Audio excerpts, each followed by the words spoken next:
Helps if I turn on my microphone. Hey, everybody. Thanks for tuning in to this Sunday stream where I'll be working on Simply Test Me. I want to give a quick shout out to our service providers.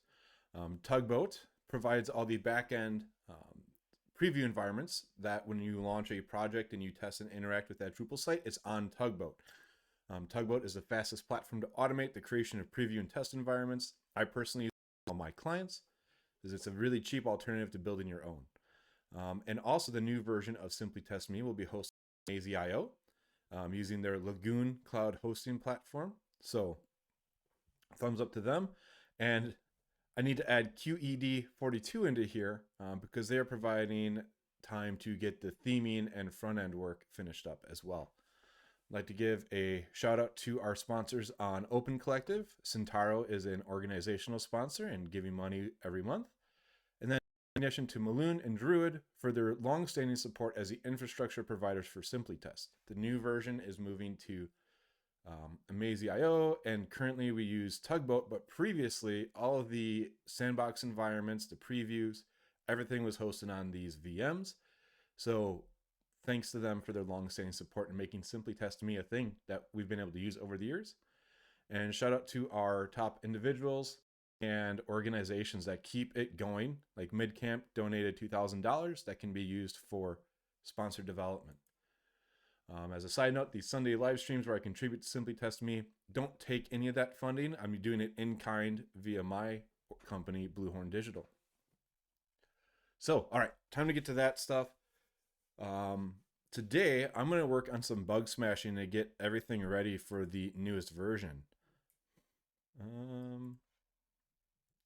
Apparently, my local's being a little cranky. DDEV router is not yet healthy. Well, that's not going to be good. So one thing we do have going on is, as I said before, everything is hosted, the new site is hosted on Amazy's Lagoon. We do have this up and running. It's deployed from a Git repository on simplytestme/website on GitHub. And we have a sample environment running. I'm going to go access that real quick since my development environment doesn't want to go down.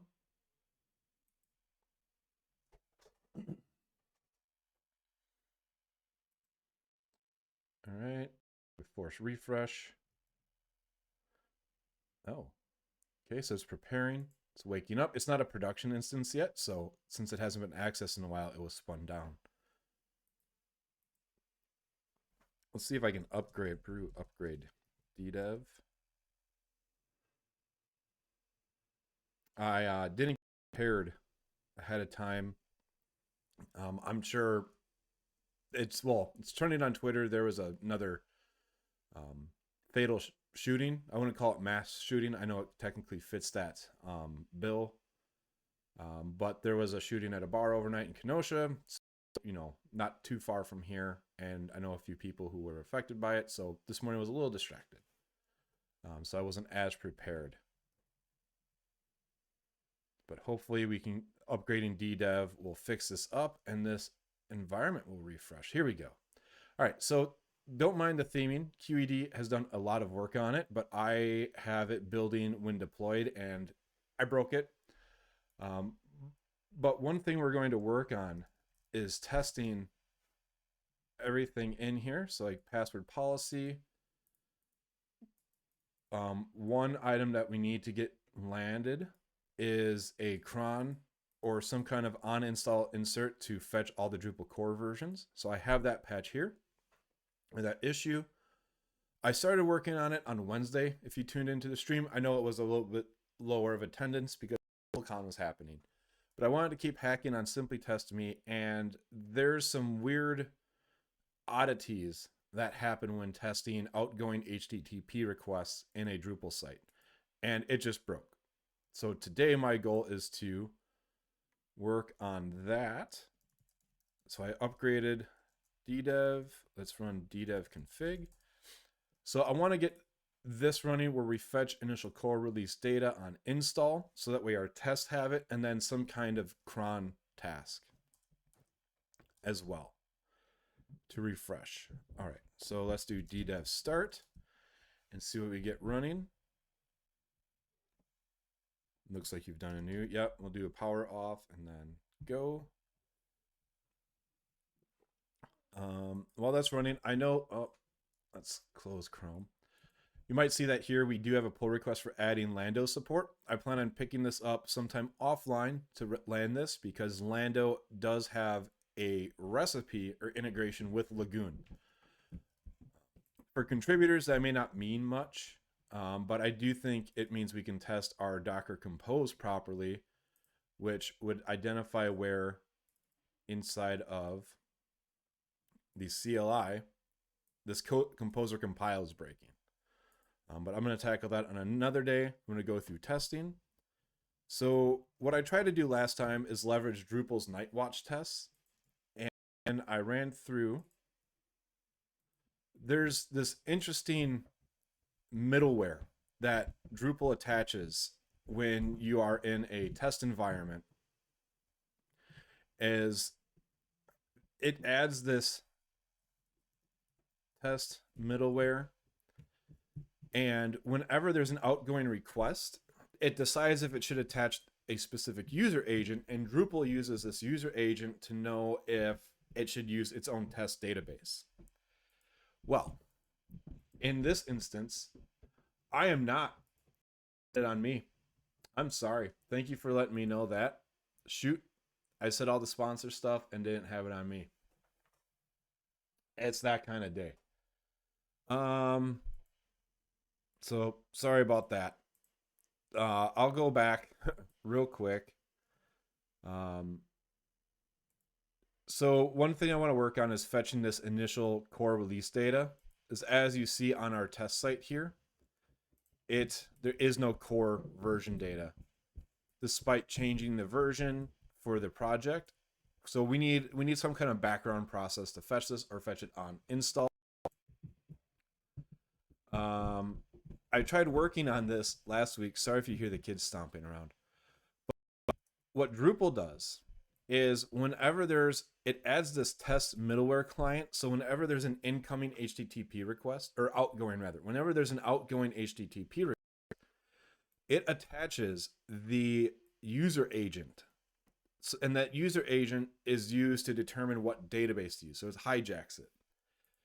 For some reason, inside this test generate UA, the key file, well, it couldn't find the key file. This was failing, and then it was trying to regenerate the key file, and it just broke. This is kind of like a long-standing bug, and actually, they hit it in the core issue for adding security advisories. Turns out you can't make an outgoing HTTP request when installing a Drupal profile or anything. It just breaks. So that was fun. We're going to work around that today. Great. This is launching.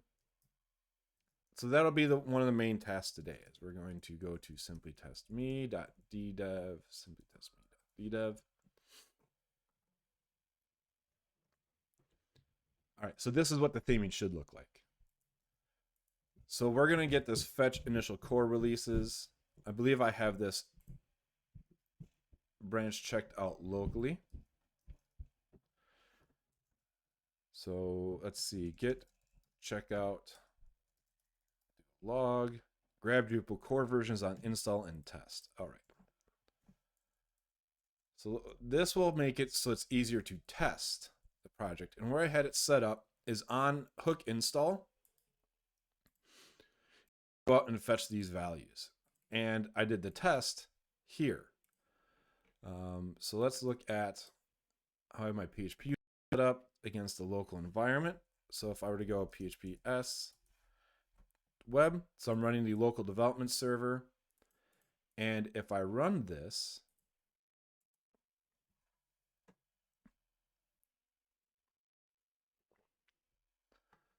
we'll see if it actually works or not. And the odd part is that inside of modules, projects, sorry, not composer, Somewhere in here, I swear we made a functional test and it was passing. But maybe not. No. So we'll see if this passes or not, or explodes on that. Yep, here we go. No. I thought we merged this. We did. Oh, I need to rebase my branch. Sorry. So get rebase. There we go. That would be why I didn't see anything else. I want to find out where. So we have a test here for functional autocomplete, and let's try running this again.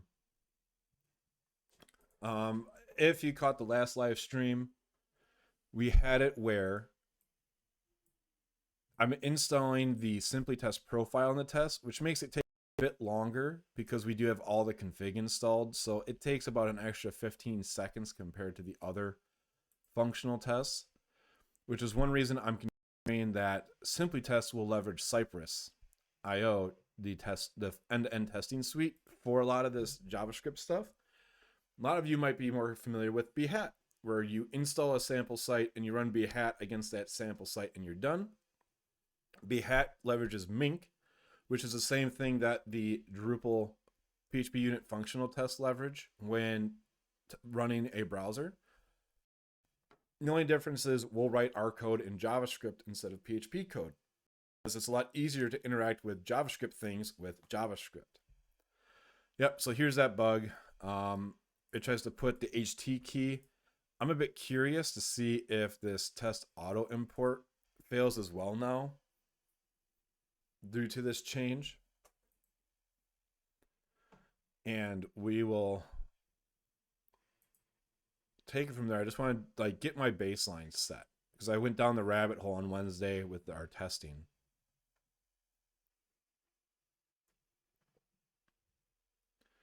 While this loads, we got that running. Let's go to cypress.io so we can see about how to install this. Cypress is interesting. When you launch it, it actually gives you almost like an IDE. So if you use Sauce Labs, think of it as like Sauce Labs 2.0 or 3.0 even, where it launches like a Chromium instance and it shows you all of your tests, and you can click on tests, and it also runs headlessly. And it's open source, but they have like the paid cloud solution as well. So here we go. Yep, this failed. That's wonderful. Kidding, it's not. If we comment out this line here and we hit run, I bet we'll pass. So this shows that we can't test. We can't leverage Drupal's test suites in a functional environment where there's outgoing HTTP requests. Purely because it tries to regenerate this key file, and for some reason it's broken. I would love to dive into it and figure out why, but not one of these, because I'd rather see SimpliTest launch. With the security advisory, what they did is they, in the test setup, disable that checkbox, or they disable the setting to fetch on install and then fetch manually after install. That's their workaround. And I'd rather not do a workaround, but we don't have time for that necessarily. All right.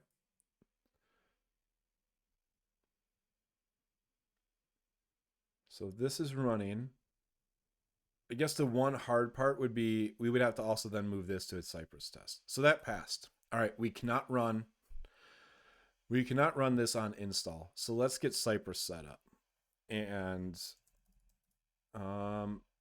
normally I would make it like its own branch to add that, but I'm not going to go that far in depth. So let's go through the docs and see how to install. Oh, great. npm install Cypress. We do have a packages.json for our theme, but that handles just like the Sass compilation, the React compilation. So we'll keep that separate for now. So we'll do npm init, package name, simply test.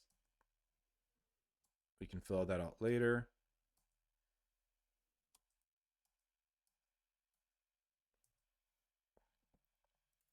Let's see if we can just actually copy what's in this package.json. It's not MIT. That's one thing, is it has to be GPL. What is it inside of Core's Composer.json? And I can't even find that.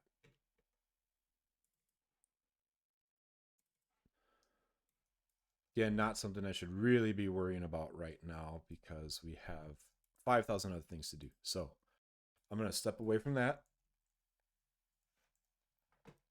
And let's get Cypress installed for our configuration. So we've got a package. We'll do npm install dev d Cypress.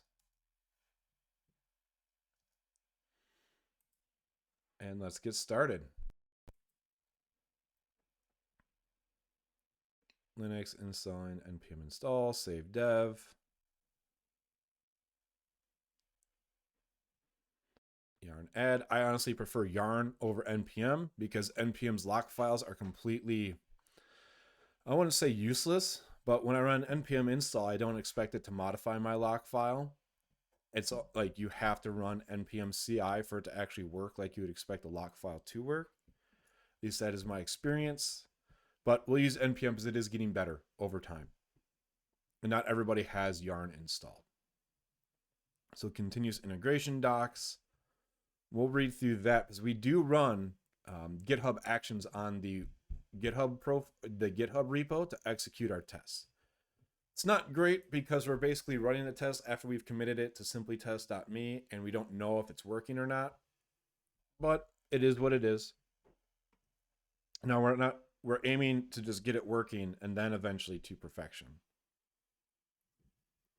All right, so we're installing. It's still running. Fuse npm install has been installed here. The shortcut. So we're going to add some scripts.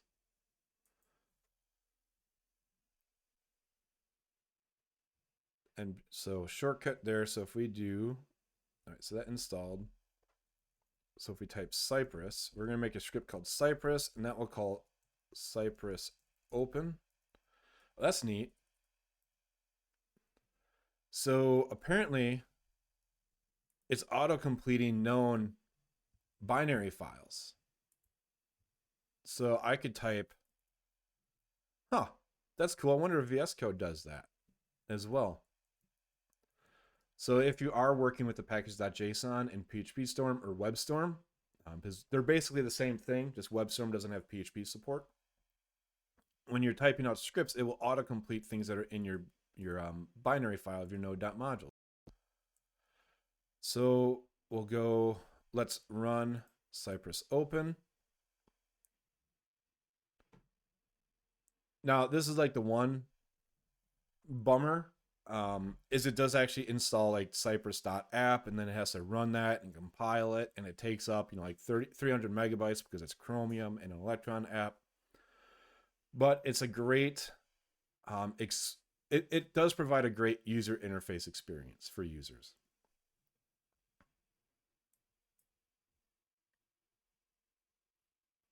So let's just go through the docs and make sure this is all set up correctly. Okay, got it. All right. So this is the interesting part where it shows you all of your tests.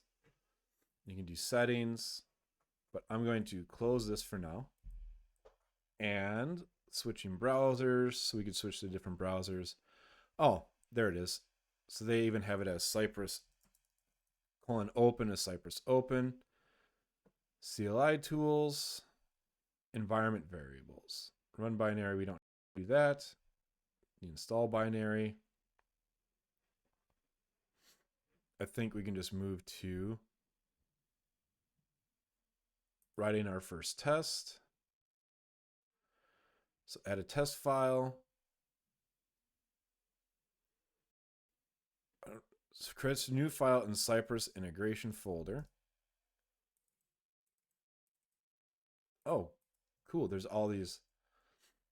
Oh, there's a whole bunch of files. I know one thing that I was curious about is if we can run a PHP script on the command line. So if we can execute something on the host, and why that would be important is we want to run drush commands sometimes. Fixtures, integration, oh, examples. All right, we don't want to. We'll delete those. Plugins. All right. So we want to create a, let's do project autocomplete.js. Our project. How do they name things? Let's follow their naming. Looks like it's snake case or whatever you want to call that with spec at the end. So we'll do project new file project autocomplete spec.js. And I'm bringing up the autocomplete because we need to port that as well because it would cause the functional test to fail. So let's add that. Let's create a new file. We should immediately display it in the list of integrations. So if we run Cypress, that Cypress run again. Sorry, Cypress open.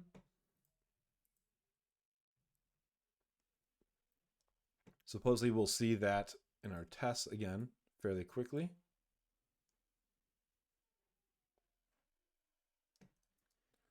So once we create the file, we should see it. Click on it and watch the browser launch. But it's like, all right, we're click on it. It's going to launch Chrome. You cannot load any tests in this file. Open an IDE. So this is what's pretty neat about laptop. So it gives you this full like IDE for running all of your tests, and that's going to be a great tool for SimplyTest.me contributions. Write our first passing test. I don't necessarily actually launch our browser. I'm going to skip ahead a bit because we have lots of examples. Visit a page. Is there a way to, let's do tests in your app. Open your first test runner. The first thing you want to do is start your local. Yep, we've got that. Visit your server and sample spec. I guess maybe we can't do that. All right, we'll just be verbose with it.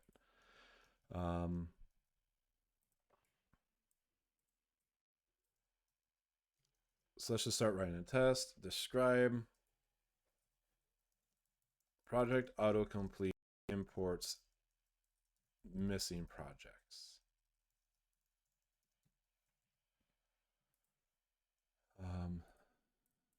So somehow we need to make this be dynamic from environment variables because we have different URLs that will be. For example, we have this locally.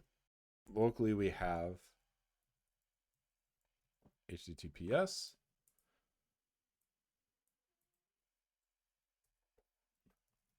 And then let's look at our project autocomplete test. So we have these various tests that we run against. So in this case, we actually query it directly against the URL. So I wonder if we could actually do that in here. Let's try that out. So I keep jumping ahead of myself. Just follow their examples first. Let's go through their examples. Let's open this test in the IDE. So it launched the test body.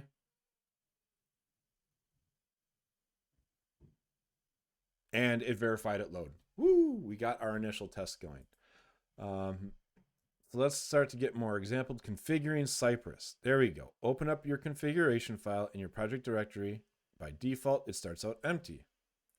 Awesome.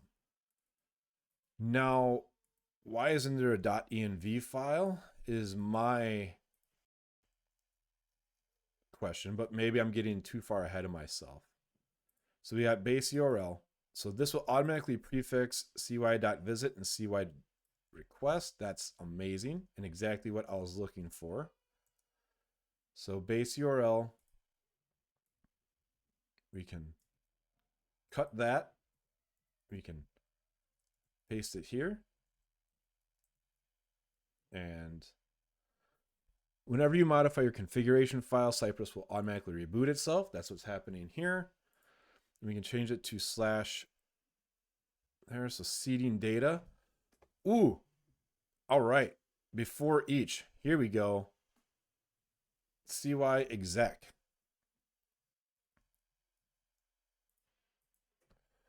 So this is exactly what we want.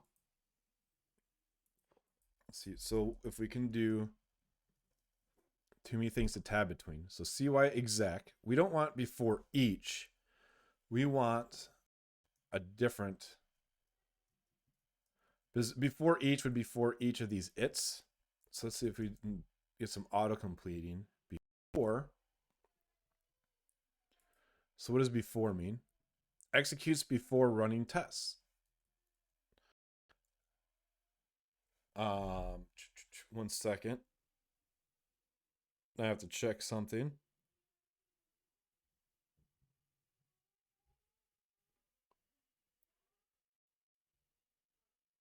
Okay. Okay, so before, let's look at before you just pass an anonymous function. Oh, name. No, before, no. Let's just, okay, before each.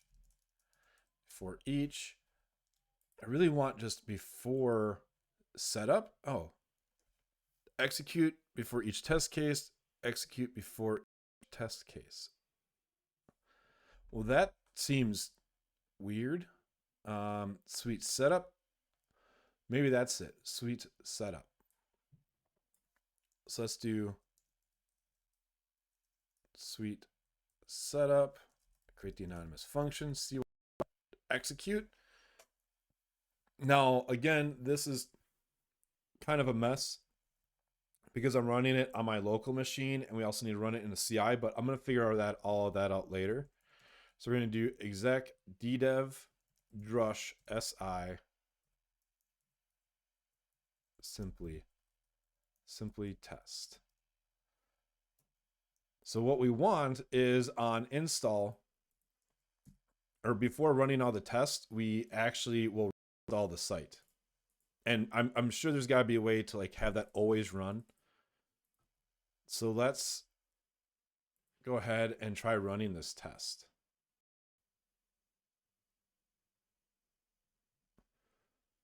Sweet setup is not defined. We'll do before each then. We'll see what happens. So it's executing the command. And hopefully, oh, this will be pretty cool. So one thing we could do is create instead of having to run like a full site install every time, maybe we can find a way to import from a database dump. That's what Thunder CMS does. Thunder CMS has like a baseline and it installs that, runs config update or import rather, or something like that. And then it will perform its tests. So maybe that's something we could do is during our CI, install the site, export the database, and then before each test, import from a known fixture.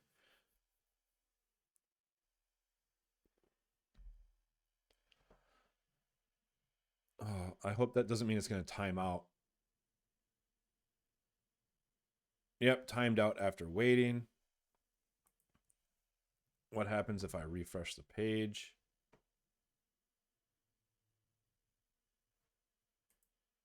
So I think we do need to. All right, so that might be a problem. I'm going to make a note of to do find some way to reset the environment. So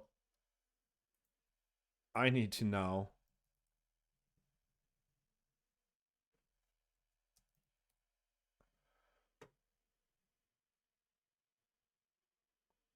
make sure I install it properly again. So that's really cool that we have that. So then you can do an exec and various things to run against it. To do like a logging in, bypassing your UI. Okay, so let's move on to testing the autocomplete now. So that install's running. Actually, we're going to comment that out. Note it timed out at, what's it? Maybe extend. And to do how to make this cross platform. All right, so there's various things that we'll have to figure out for running these tests. But the main thing I'm going to do now is test this auto import based on these various values. So what I have going on here is we do an autocomplete query on path auto, password policy, token, and bootstrap in various namings, and we verify that they import. So let's go ahead and I want to see if there's a way to do like data providers, core concepts, variables and aliases, guides, test retries, testing strategies, component testing tooling, writing and organizing tests, test files, fixture files. They can be using your tests. And often when you're stubbing network requests, we don't necessarily want that. Hooks, test configuration. To apply specific configuration to a test or test suite, pass a configuration. Oh, that's allowed. So here's where we could dynamically change the base URL and the timeout, but I don't know how we could necessarily read that from the environment file. So I'm not going to go into there quite yet. Dynamically generate tests using JavaScript. Oh, here we go. So this is exactly what let's see if I can make this a little bit wider. So we want to test this data out. Test queries. So how do they have it going in here? So describe semicolon before the array and then just for each over each of them. So we'll do, so we'll say const autocomplete queries. That's completely busted because it is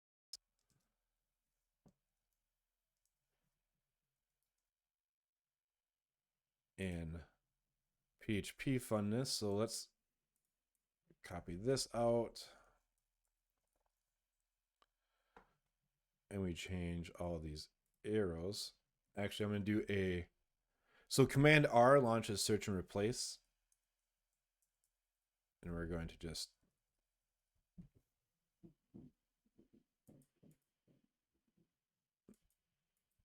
we don't want to, we want to replace that one, and that one.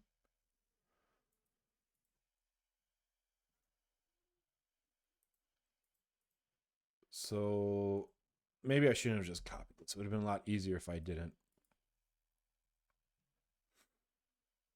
So we'll call this the query is path auto.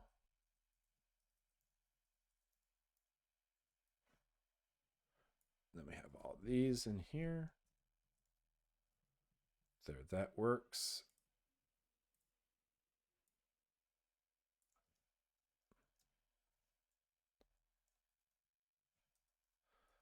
So we have query will be, nope. Jumping between PHP and JavaScript can be such a pain, especially when it comes to like, you know, associated arrays / objects. So again, here we're going to have it be query token. Copy all of these things here and delete that. Next up, we're going to get the Bootstrap theme as part of it too.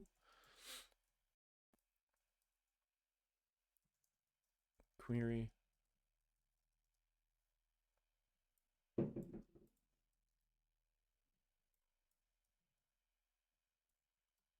All right. And there's one more at the bottom here where I test querying against password policy, but just password poll. And get a match back on the existing. So now we have our test fixture, and we're going to do a dot for each.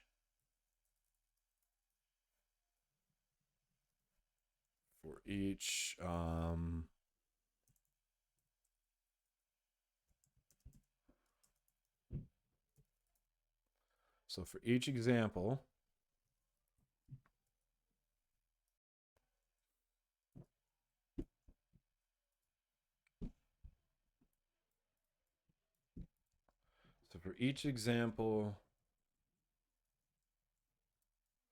autocomplete works for, and we'll do example dot query.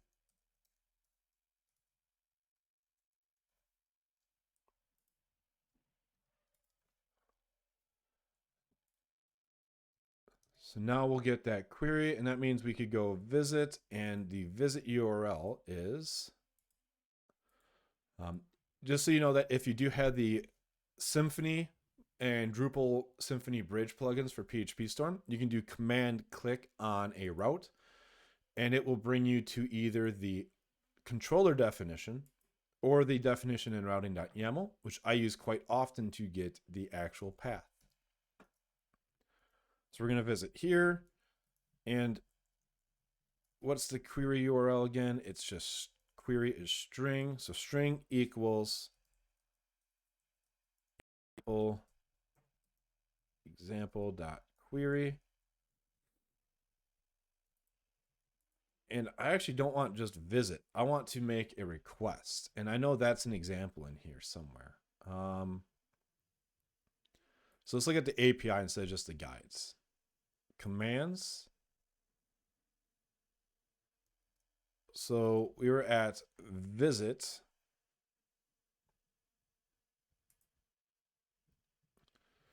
Which just brings you to the page and allows you to do a search, but they have a request. Make an HTTP request. Now, how do you assert?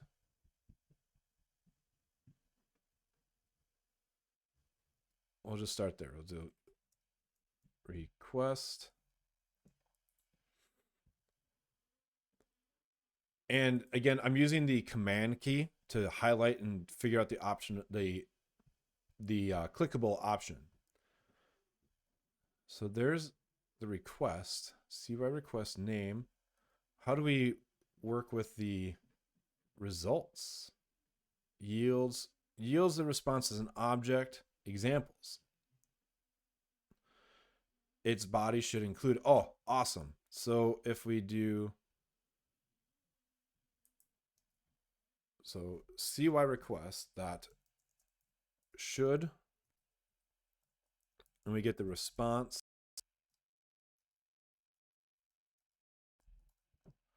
So we can say expect response. So it yields the status. So we could say expect response.status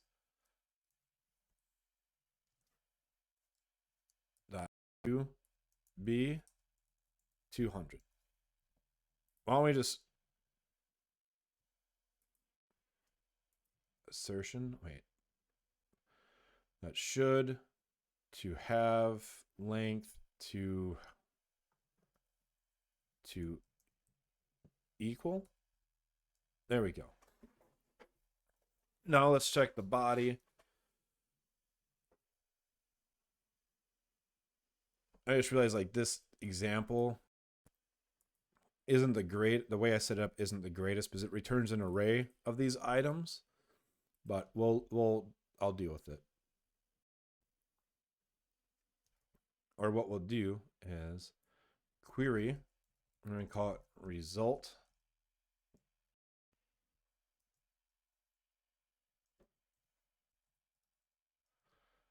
Query as a result.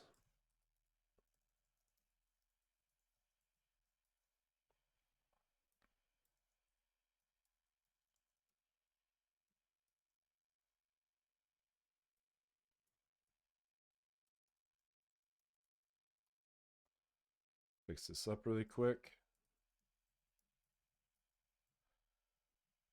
All right. Thanks for tuning in, Adam.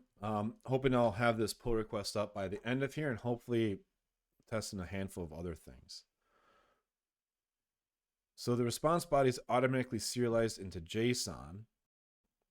So post and then the response.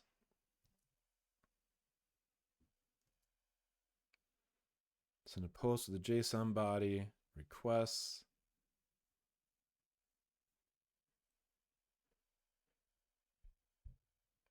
I just want to know if it automatically serializes the data. But this looks like it is automatically serialized into JSON, but it's like that means it should be deserialized. So maybe it's just a typo. Like it's automatically deserialized from JSON. So we'll try. So we'll say expect response.body. And this shows that it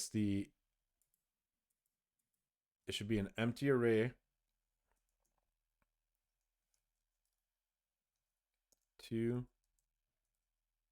equal example.result. So let's run this. I'm going to stop. So as I had it open, it kept rerunning, which is interesting. I didn't know that. Let's see what happens as we run.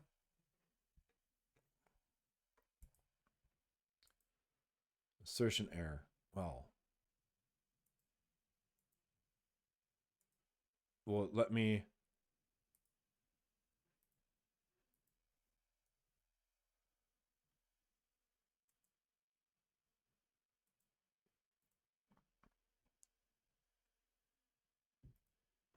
undefined.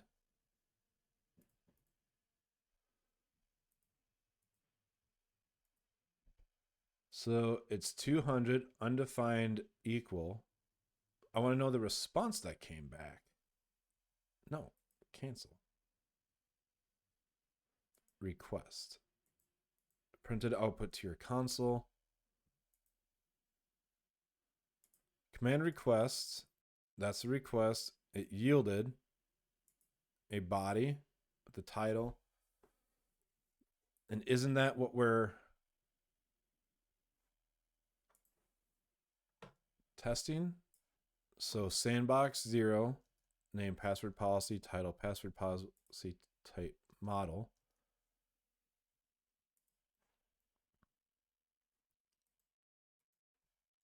Let's try. Let's try wrapping this in an array and rerunning it.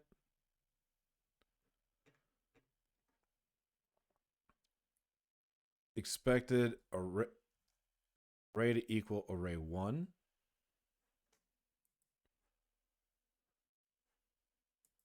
So the request yielded, the body was empty. Oh, so that's not good. For path auto.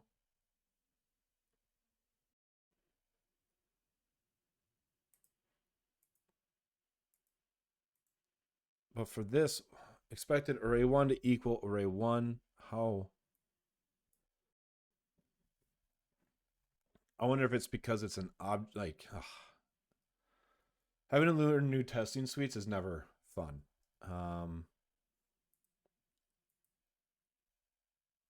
So how about we try this out where we have 0.sandbox.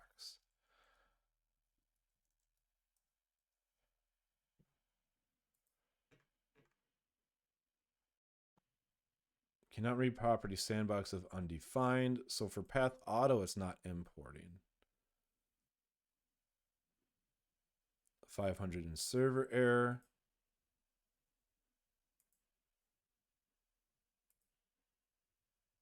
All right, here we go. It's showing that we get some bugs. I don't know why.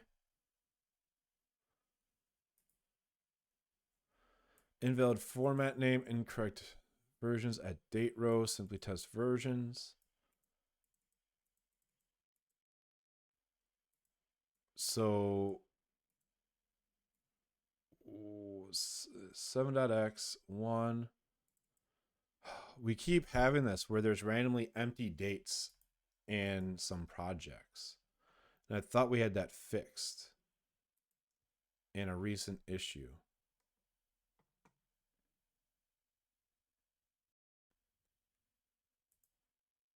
Oh, fix random crash while importing project versions.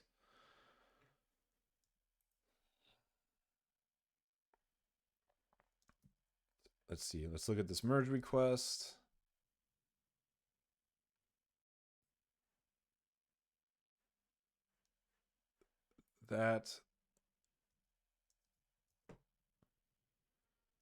So I guess that's happening here as well. Path auto. It was empty for path auto. And I don't understand why, but Bootstrap had a 500 error due to the empty date.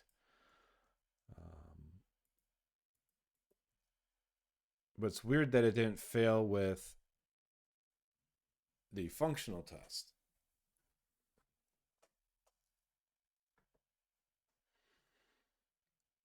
So I'm going to just comment these out to see if we get a passing test, which we do. I want to look at their assertions. All assertions to deep equal.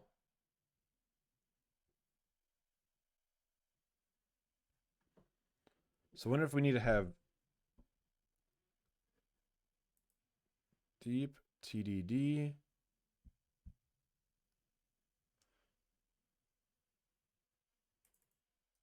Let's do not strict equal. So I'm going to go back to here.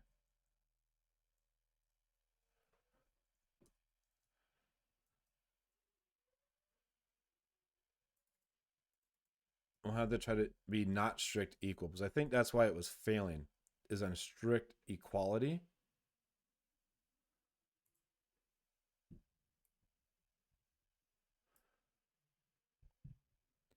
I wish it would show a diff. Invalid child property not strict equal. Assert not strict equal.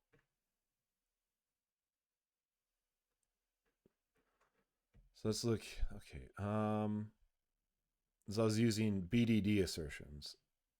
To equal, to deep equal. I'll try that out instead.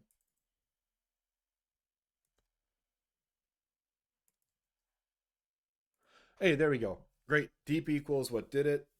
Perfect. So the reason is like the arrays were objects, or we were comparing two objects, and it was doing a strict equal.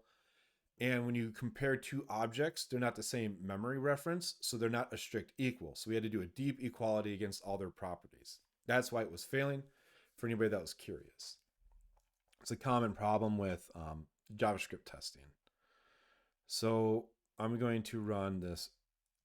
I'm going to add back path auto, and I'm going to try to access this.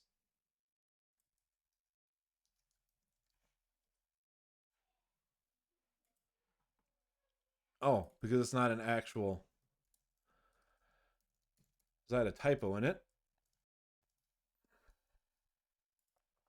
Pauth auto is not the name of the module. It is path auto. And again, I saved it and it's rerunning my tests.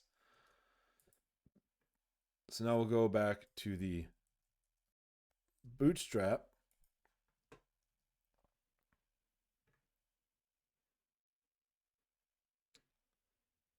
And why did path auto fail? Oh, because I probably have another typo. Print to console.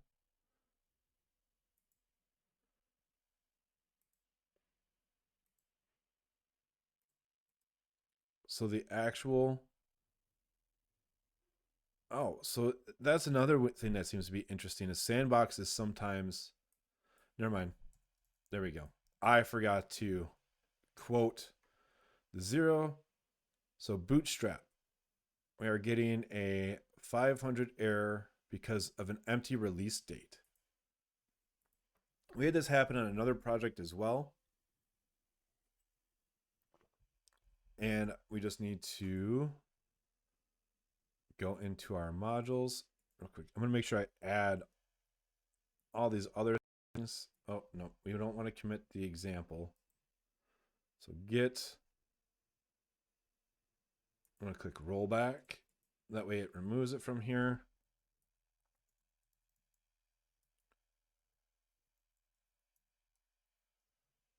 JSON, we're making another git ignore and examples. Hello. I know I covered this before, and some folks weren't aware of it, but when you have a git ignore and you have this initial slash at the beginning, it scopes it to be like the root of the directory.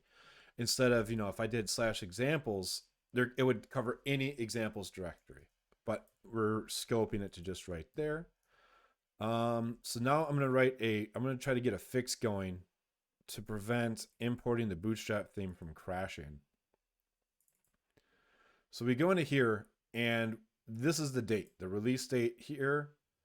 For each release data, we process the release XML. So I guess what we need to do is for each children, we need to say empty core compatibility. We assume it's 8.x because otherwise it would default to the API version. We stated, where do we append it? We append it here. I guess if there's no date, so if date is empty, so if empty release data date continue. For some reason, various releases do not have dates. And I swear I covered this in some issue somewhere. I had covered this. Let's rerun all tests. Print to the console. So actual. Let's go back to the tests here. So it's weird when we the first time it goes through, it returns a 0 wrapped in a string because it came from the database. But when it's first imported onto it passes, but when it's fetched from the database, it comes back wrapped as a string. So I think we need to should update that controller. So autocomplete matches fetch project, search projects from string. We return the results. So matches. Fetch project.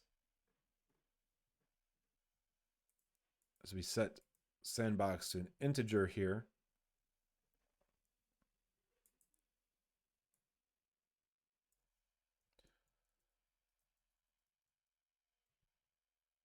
We want to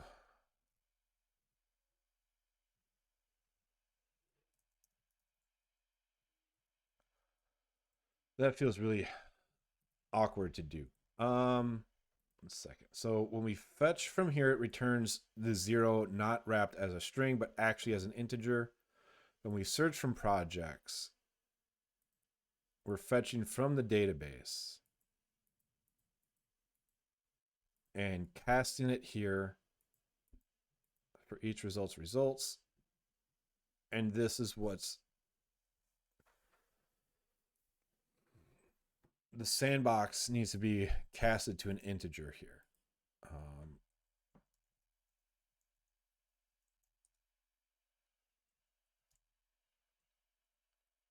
So the best way would be, let's say, cast sandbox to int. So result sandbox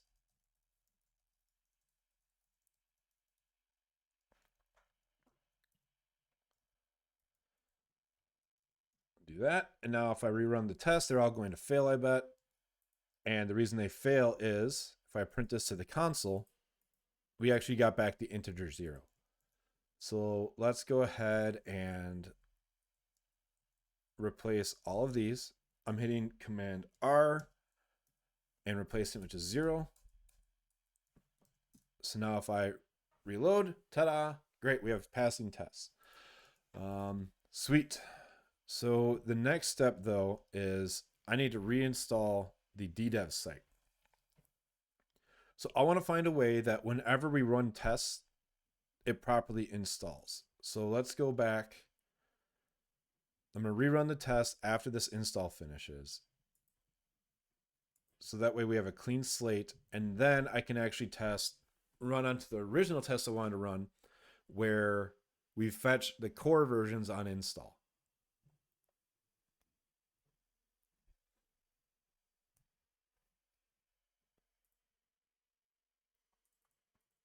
But what I might do,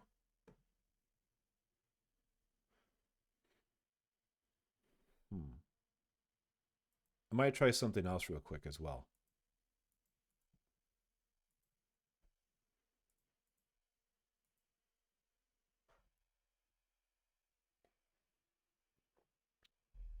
This a full site install takes too long.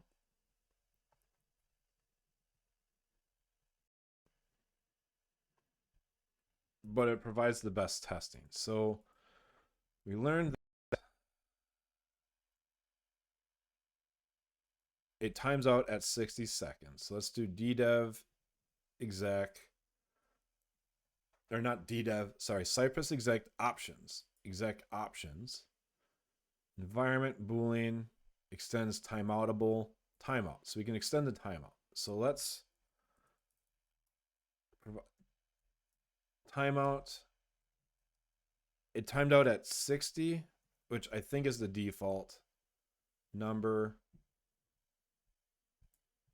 Let's copy that URL.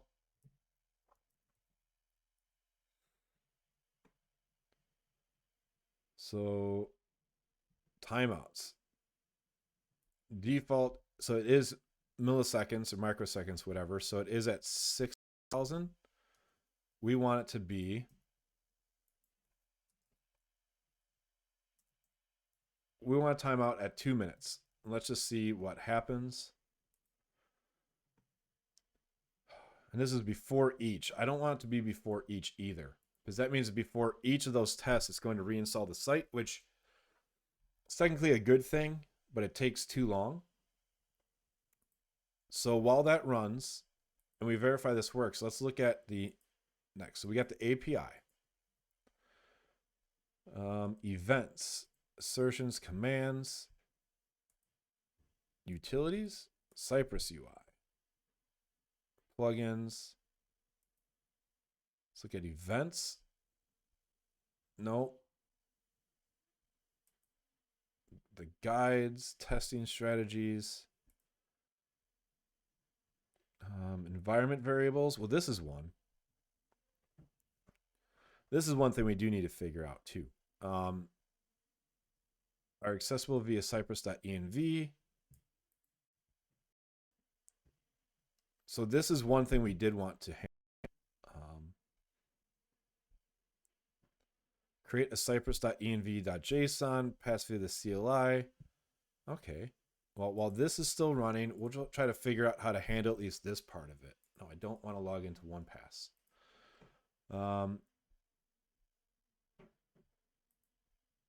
That's cool. It ran. It did the test. It reinstalled the site and verified path auto worked. So we are getting like a fresh install every time. It just takes a horribly long time. So what if I'm just gonna, can I stop this? Stop running. I'm gonna go back to all tests. I'm gonna stop Chrome and try to set this up very quickly. So right now we have our cypress.json with our base URL. So we can set environment variables here, cypress.env.json, using base URL. You don't need to use base to point to the origin and domains under test. Use base URL instead. Base URL can be set here, and then you can set an environment to override it. Okay, so you can set it as a base environment URL.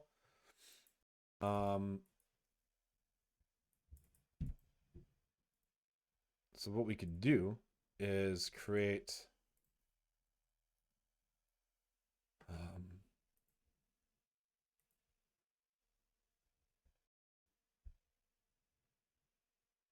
I want to see how you run it. Just tooling, IDE integration, visual testing, component testing. Like I just want to run core concepts without the dashboard guides. Well, we're going to just create this Cypress DDev and we'll go back to this.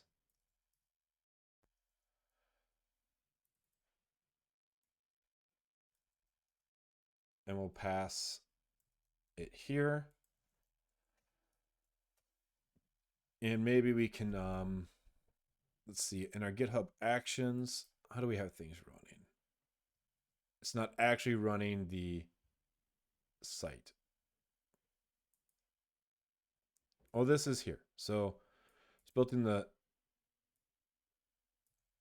so when we call this, then we'll have this here, Cypress CI, we'll call it.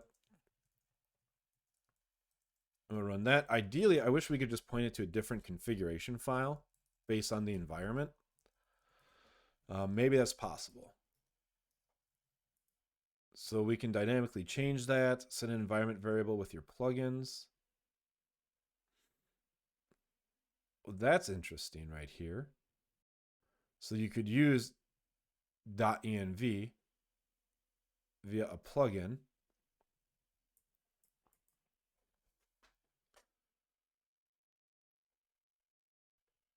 So I think this would be the way to go, actually.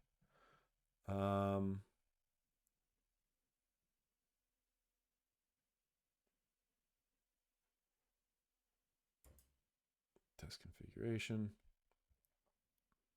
.env package to read from the .env. All right, I'm gonna save that because this is a good workaround where we could just have DDev CI. Move on from there. So we did get that test running, but I want to figure out all of the hooks that are available. Command line, run, record, specify configuration file. Maybe that's what we can do here. Sorry, I'm trying to figure out the best way forward. I'm going to get back to what I was going at. Before each, So maybe instead of creating a test for each of these, it should actually be an autocomplete test for several of them, and then one off for the password policy to ensure that we auto import off of a half match. So I think that might be the best way forward. Autocomplete works. So let's call this that.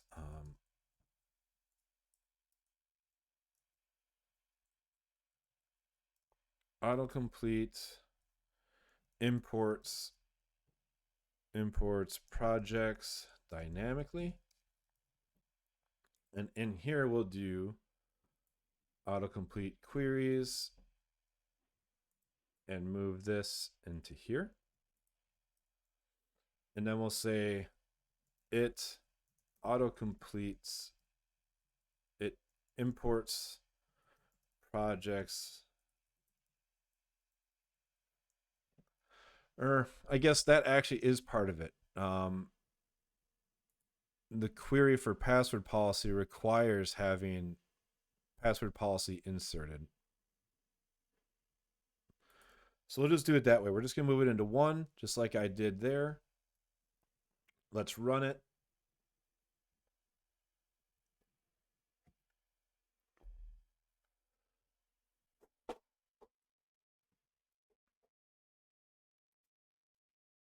And I'm going to try to dig more into the configuration. So let's go into the guides or API events, utilities, Cypress API commands. So we add more commands. Root, Cypress API, screenshot server, platform. Getting started, core concepts, test runner, no, references, configuration. Here we go. Maybe that'll be it. I want to find a way that we have this before each be a cool thing. And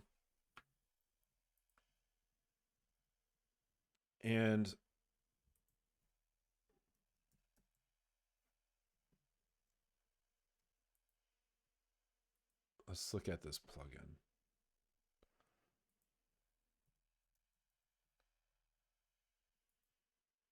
The environment variables.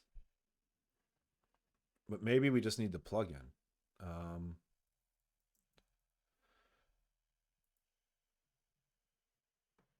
So .env. So this makes it work with .env.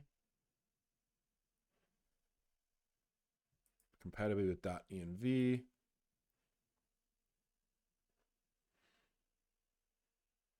The main thing I'm trying to figure out is there's like different naming conventions for the .env file. And should I commit?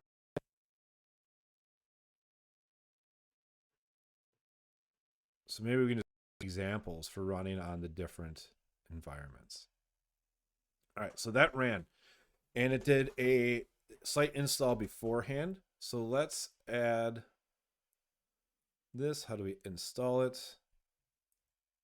npm install save dev. And we need to make a new file. Git ignore.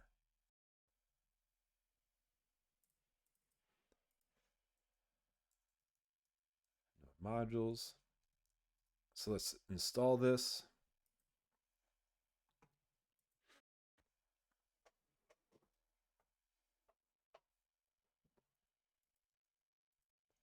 All right, so now we've got the .env available. Configure. Since this is a plugin, you'll need to modify your plugin's index to look something like this. So real quick, I want to make sure I stop Cypress from running. Plugins in YAML. We want to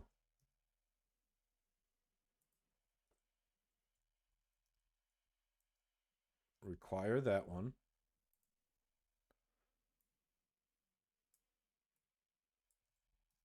And turn that.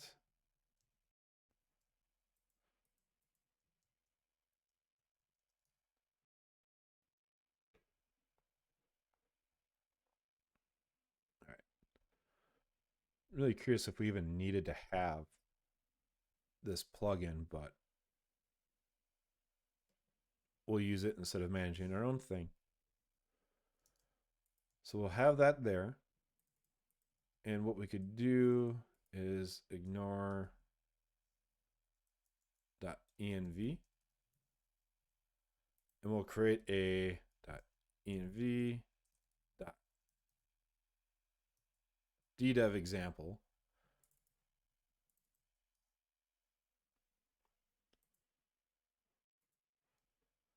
Where we can set. So we'll try this out. We're going to delete this cypress.json. Or rather, we're going to put it back to a blank JavaScript object. Will this base URL be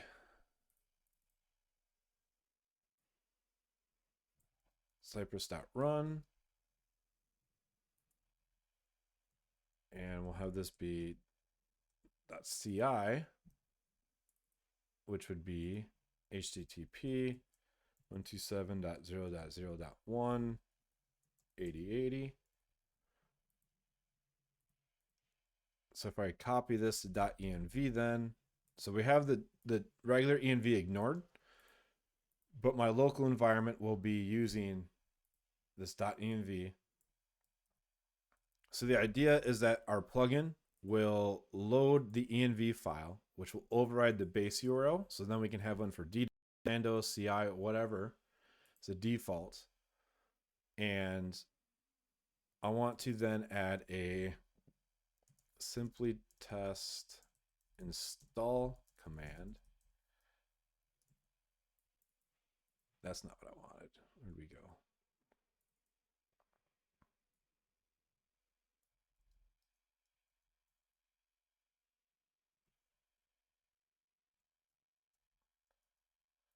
So we have that there. And in the CI, we just have it as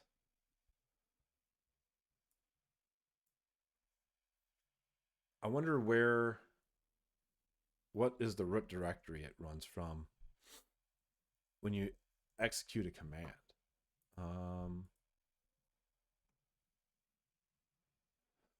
Cypress.io.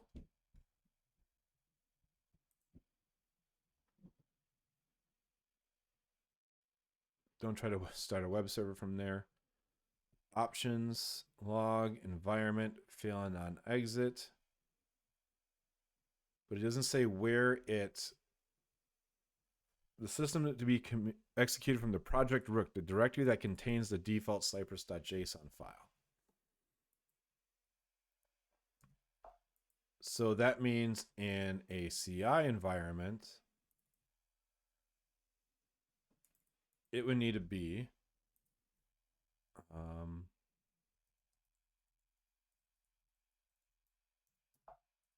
not there. It would need to look something like that. So we do simply test command is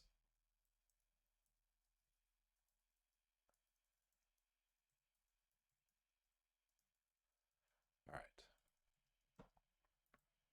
Now I'm going to see if my wonky idea comes to fruition. Let's run Cypress open. Oh, I'm going to stop it to reload it. And also I need to then remember how to fetch the variables. I think it was cypress.env. And I'm to simply test install command. Timeout of 200. Let's see what happens. So I'm hoping this will let us be able to have dynamic install commands. So that way we can install it via inside DDEV or on the CI.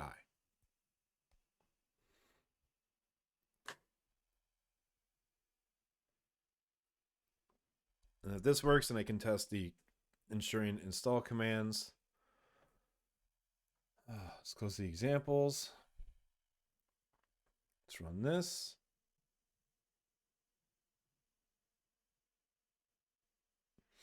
Exec must be passed a non-empty string. You passed an empty string. That.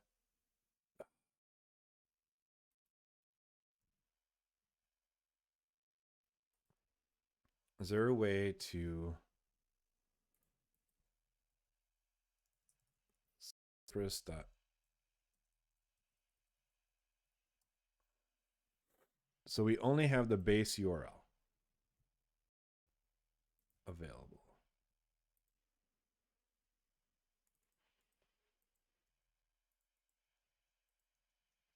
Do they all need to be prefixed with? So, okay, one second. Let's get back to environment variables. In Cypress, environment variables are ones accessible via cypress.env. They are not the same as OS level environment variables. However, it's possible to set Cypress variables from the OS environment variables. In configuration in cypress.env.json, option 3. The start, oh, yeah, I have to prefix it with Cypress underscore. So if I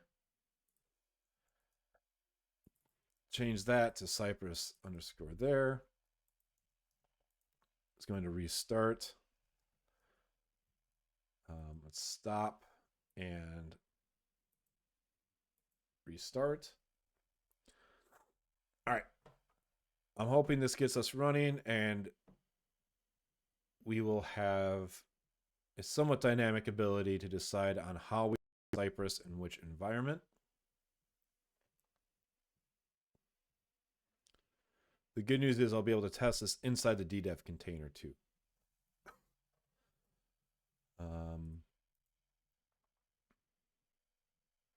Right. Your tests are loading. You passed a non-empty string. No, I didn't.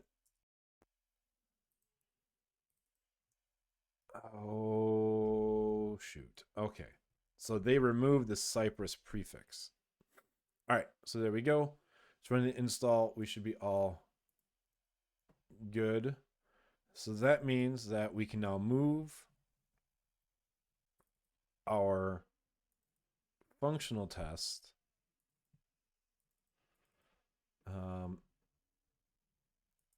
I'm going to do inside of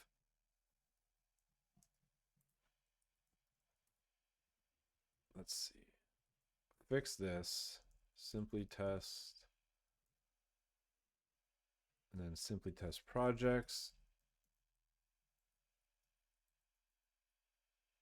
There's no way to mark it as skipped here. Edit the other .env before I forget. Oh, you're right. Thank you. Because I would forget. So, and didn't even have it in here. So let's copy that. Thank you for that reminder because I would have forgotten and I would have been like, what did I do wrong? So this is still installing. All right. And I don't want to delete this test quite yet because maybe we can move some of these back into Drupal's functional tests.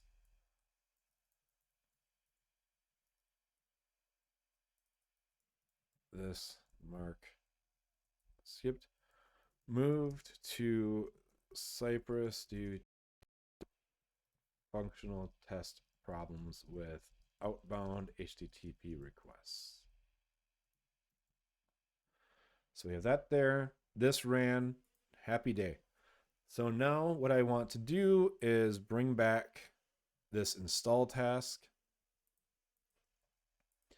And I'm going to write a new test called integration. We'll call it new file. Core versions import on install.spec.js. And I'm going to open this to the bottom so that way I can, so we do describe core versions install when simply test is installed. And this is one that it doesn't happen often, but it's required for our testing. Like right when we test, we need to have core versions installed. So it's kind of a, not really a big feature that's required. You know, Simply Test is a product and a platform, but we need to have it available. Okay, so let's look at how to test this. It has core versions available after install. All right, so we've got that running. And if we look at our test, it actually shows that we have this available. But first, let's look at the modules. Make this a little bit bigger again. So modules, projects, routing. I don't remember all of our routing. So we have compatible core versions for a project. Here we go. This gives us the versions. And I don't want to test this entirely, but we should do cy.request 7 when we have, let's try their fancy way, 7, 8, 9 for each. I'm going to do cy.request plus version dot should, and it was response expect response status to be to equal 200. And they had I think it was, expect response dot body. They had an example in here for the length. Body length. Let's see. To have length 500. To have length greater than 0. Let's try that. Let's see what that gets us. So the idea is that it shouldn't come back as empty. Like, we don't care about what the actual versions are. We just want to make sure that they come back not empty.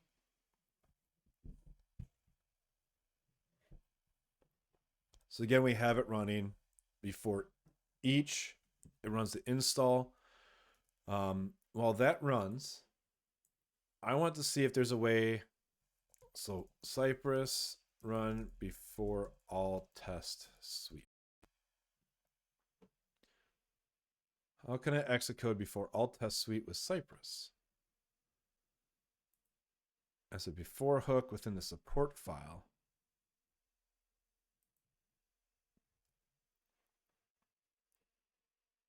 Support file. Path to file to load before the test files load. I don't necessarily want that.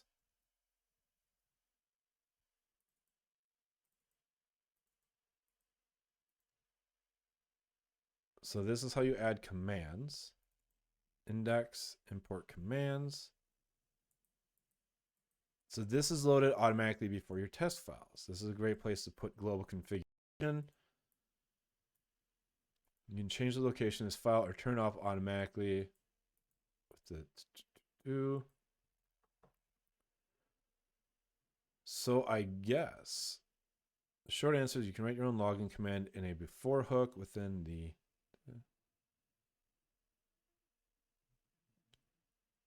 before each.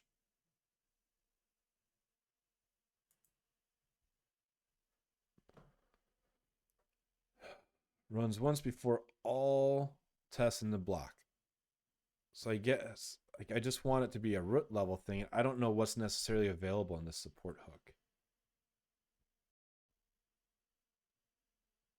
And this failed.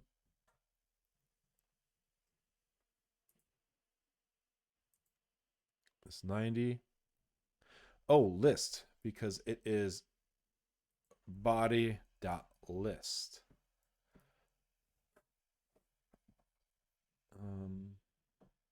Let's see. Writing test hooks. Running a single spec file, running all specs.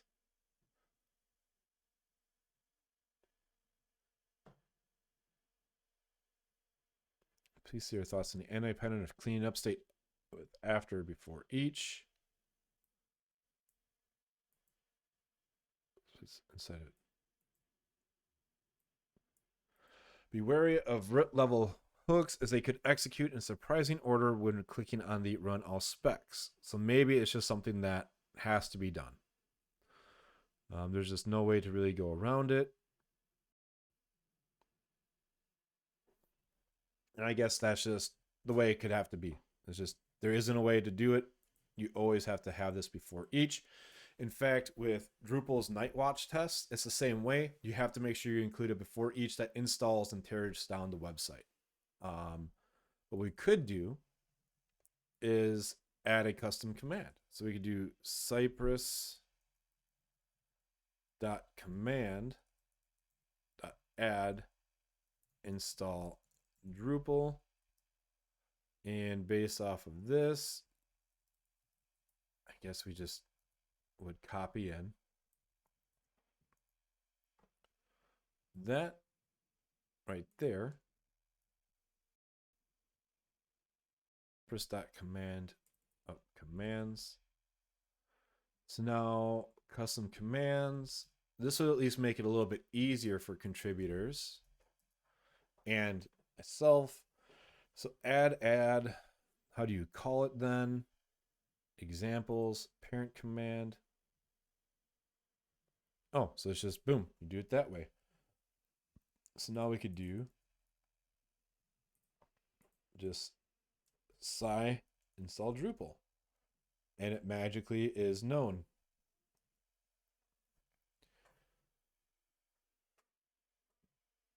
So I want to stop and let's refresh.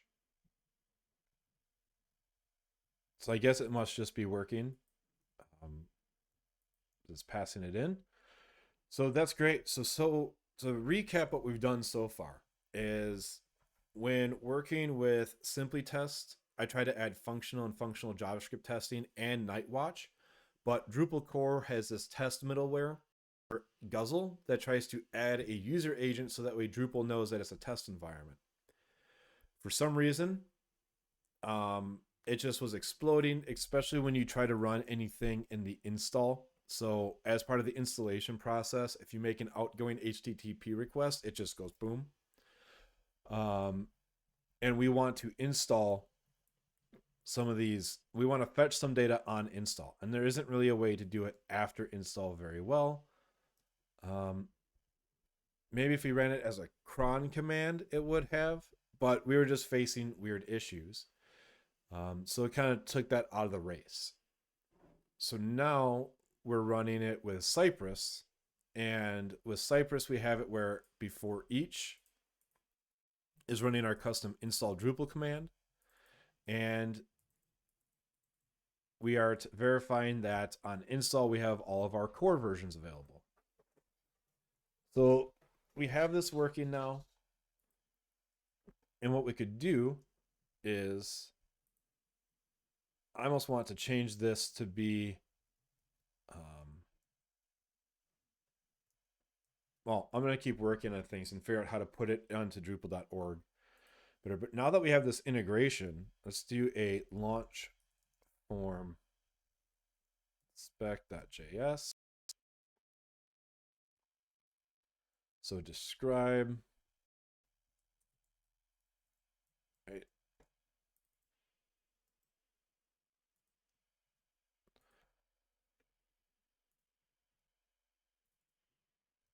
One second. I want to stop that and replace this here. So we got describe, test the launch.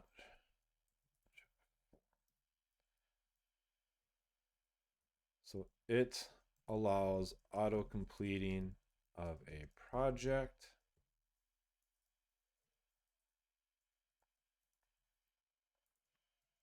So this is where we'll do CUI.visit and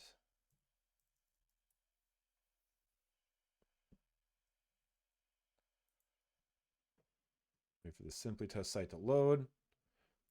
So this is the label for the autocompleter. So we'll visit and let's see how we type in data. So there's the examples, actions, type, to be able to get the element and type into it. So that's really, I'm glad that they have these examples. So let's split and move down. So we want to do CUI.get. I want to know if the get requires us to put in a class name by node name, input button by node name. Focused find.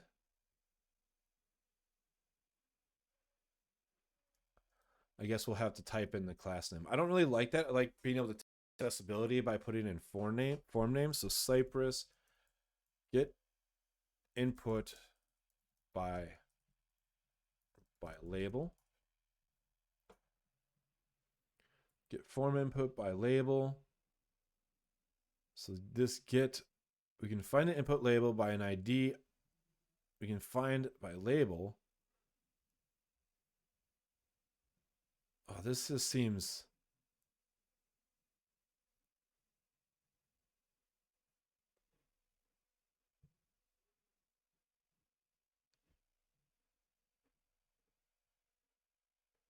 I wish this was easier, but it's not. So we'll go to the good old, I believe there's an ID attached to this. So input, autocomplete. No, I don't have an ID on it. So let's go back to this idea. So getting the form input from a label. So we're going to create this, we're going to copy this command for, okay. So let's go to command, add a new command, and I like to attribute whenever I find these goodies.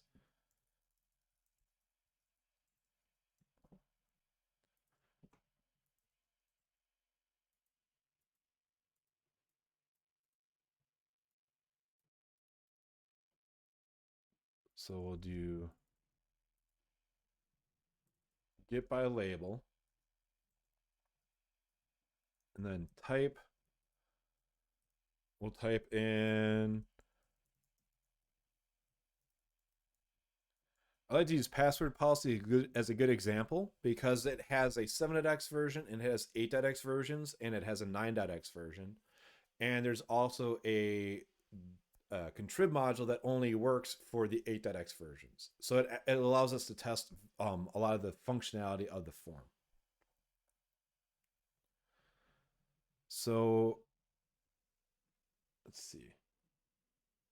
So it does have an ID of downshift 0, but we have React accessibility added. So I don't trust these IDs because they change. And I'm firmly against hard coding IDs as you're testing because it bypasses accessibility. You know, if your tests have to use IDs to find things in a form, that doesn't mean you're not testing your accessibility. So I'm I hated that when I do like functional tests. Like it's like, oh, well, type in the ID. It's like, no, forms should not test by name or by ID. You should be putting in labels, because if you can't find an element by a label, guess what? Your form's not accessible. So that's like my hardline stance on the whole IDs for testing. It's easier, yes, but I feel like with this, you get some accessibility testing out of the box. Um, and you're not adding weird one-off classes. Like I've been in projects where like, well, we need you to add an ID to this element so that we can test. Why do we need a specific ID to test this thing? Sometimes it makes sense because you just need to get like a shortcut to clicking an interactive button. But to me, whenever you need to add a specific class or ID to something for testing, it probably raises like accessibility issues. That's my hot take. I am not an accessibility expert by any means. I want to test. Okay, so if I hit the down key and then enter, it takes that in. So I want to try that next here. So we're going to type that, then we're going to type down arrow. Ooh, that is not down arrow. Yeah, so it's just one of I like I said, I'm not an accessibility expert. I definitely, that is my weak point. But when it comes to testing, that's just what I always assume is if you need to like when it comes to working with forms, if you need a special like ID to be known to access the form ID, you might be working against accessibility concerns. Um, is there an enter option? Type with key modifiers. I don't know. I'll just try this. And we'll check here.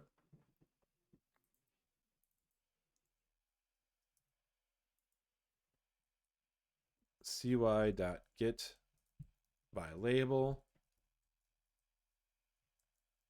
should have value of 7.x 1.0. All right, I have no idea if this is going to work, but let's try it.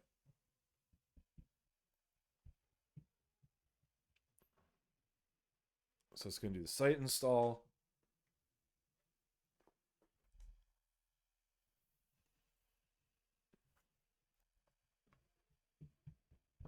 And the next approach after we have this, I'm wondering too, after all this fact, if we moved it from on hook install to a cron job, if that would have fixed it. Because I'm pretty sure install.core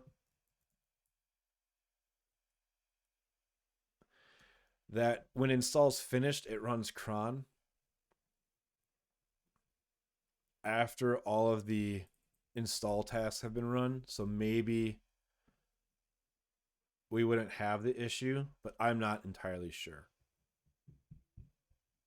Like I said, there's a lot of those intricacies that could be dug into, but I'm really trying to just make sure we can launch this version and have test coverage before trying to do a lot of that refinement.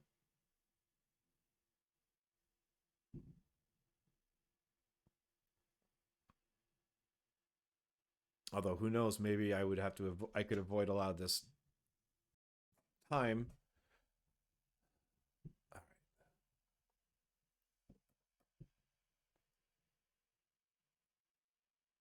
So we're going to visit the home page, type in password policy, and it didn't wait for the drop down. All right, so I got to figure out a way for it to wait for the drop down. To make this faster, I'm not going to reinstall. So get by label. What does this return? What will this? So when we do the get, when we do EFG get, it yields. What does it yield? The DOM element.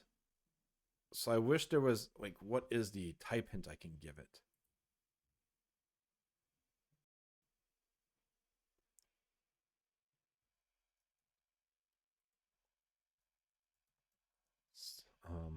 project autocomplete equals that. So we can do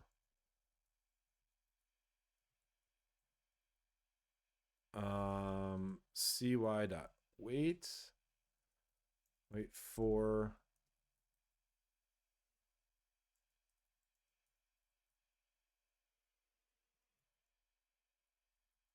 we'll try this. We'll just wait for 200 seconds and we'll give it a try.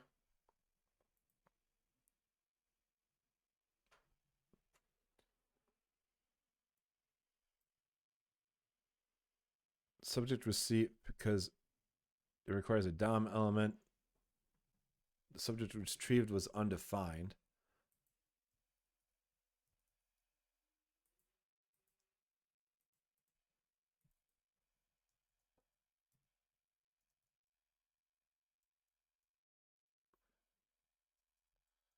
I want to just try something real quick.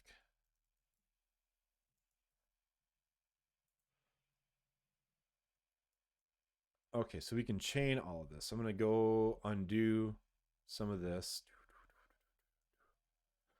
So if we type and then we do dot wait, I'm going to change it to 500 milliseconds and let's see what happens.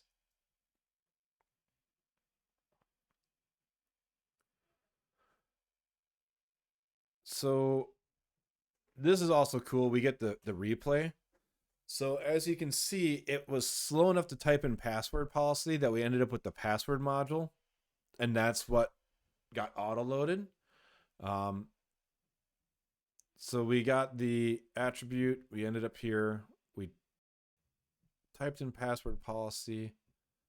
So I'm going to change this to be down arrow 2. I'm sure there's a smarter way that we could find password policy. But again, no, I said down arrow twice.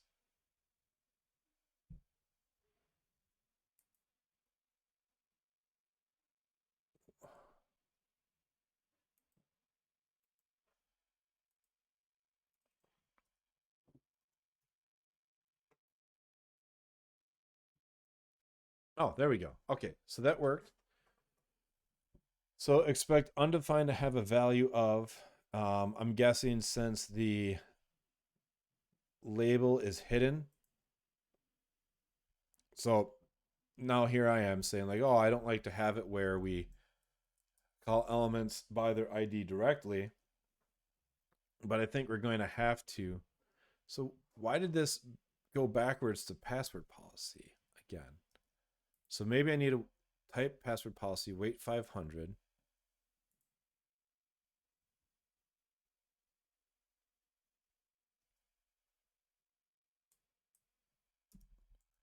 Change that to 600. What in the world?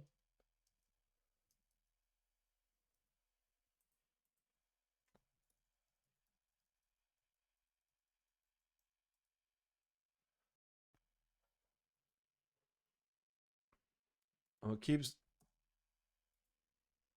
going to password.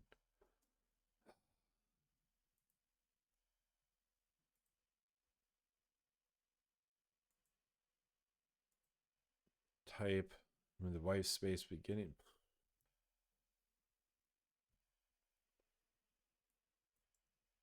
So it worked the first, like that one time. So there we go. Maybe I was waiting too long. So now the problem is that we can't find the label because we have that behind a screen read only. So what we could try doing.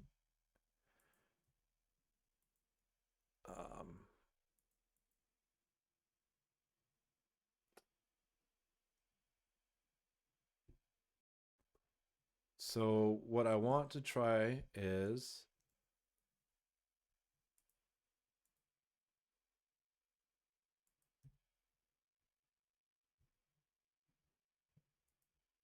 so after we press this, let's try doing a Cypress tab to next element.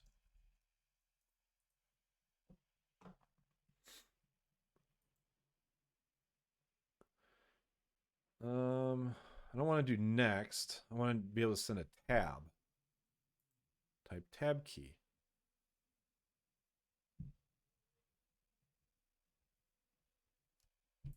It's part of native events.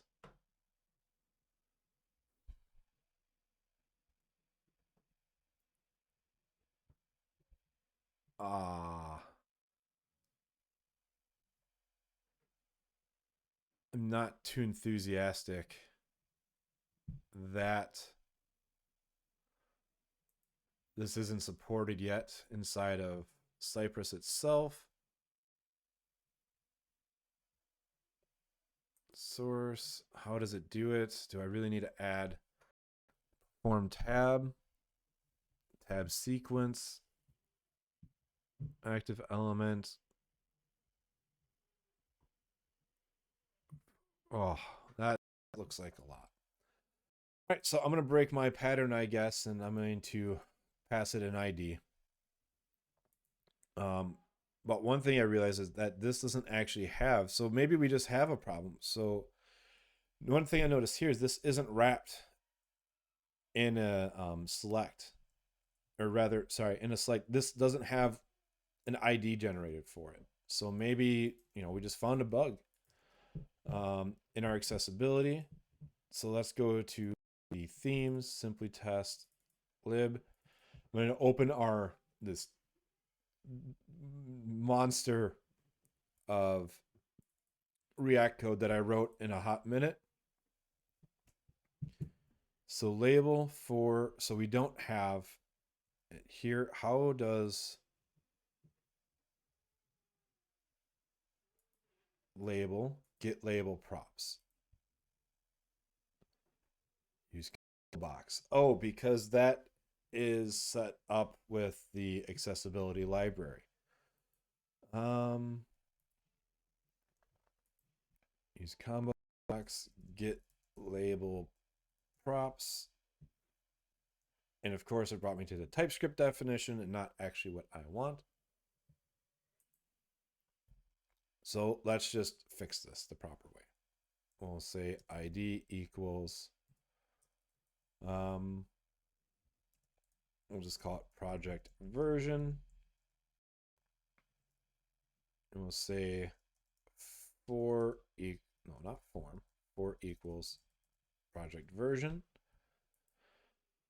And let's go to package and we'll do build.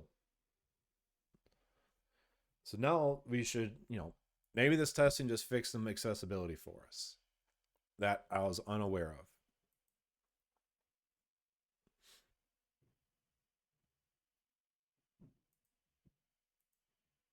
Wait for this to run.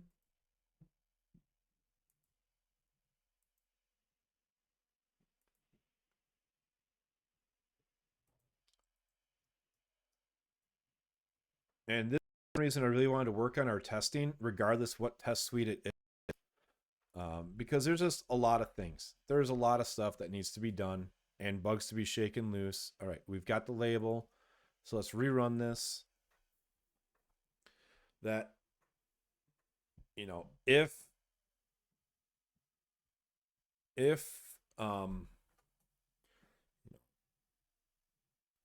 like I really wanted to leverage Nightwatch.js, and maybe there's a way we can migrate back to it, but it's just we need to get this testing in to figure out like what are the problems that remain. And again, it went for password and not password policy. Why does it do this to me?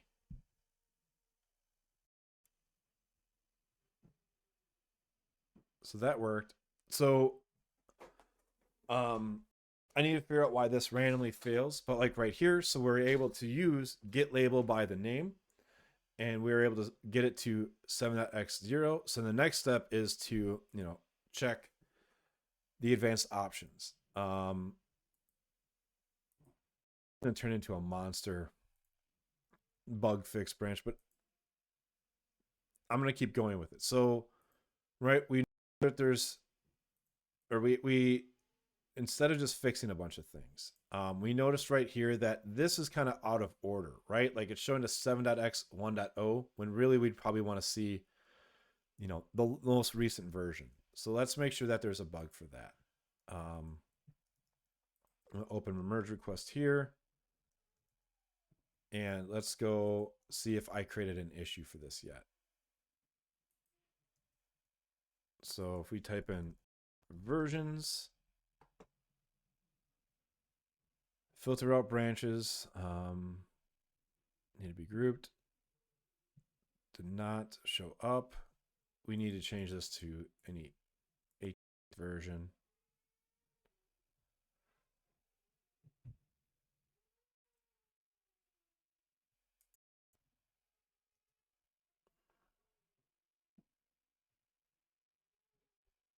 That got fixed, I believe.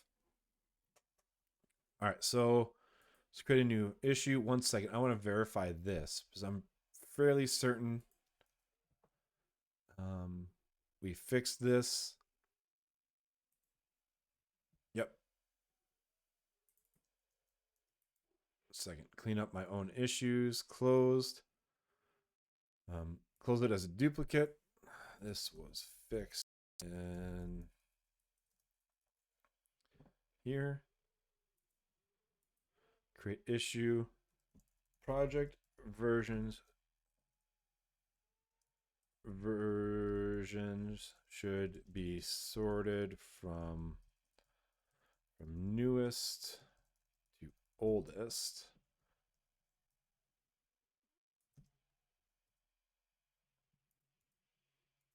Say feature request 8.x.core when using password policy as an example, we get a selected version of 7.x 1.0. Is that correct?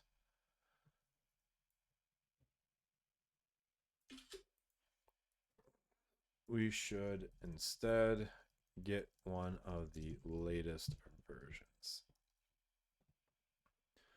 Just gonna pop that in, upload it, and embed it. If you're curious about where like some of these buttons come from, I do have the Dredditor extension installed. I don't know if you can still install it. It kind of was abandoned. But I think you can still install it. That is what this command. So if you go to dredditor.org, actually, I think dredditor.org is dead. It's now a link farming site. Go figure. But if you search the Chrome extension, it's still installed. I think it still installs. All right, so we've got this going on. And actually, this test helps relate to this initial core version data. We want to make sure that Drupal core version is not empty. So if we inspect this, or rather, let's copy it. And, as I brought up before, like this seems like a bug. Like why was 7.8 chosen? Not, like the latest core. We're going to add tests for the broken state of things.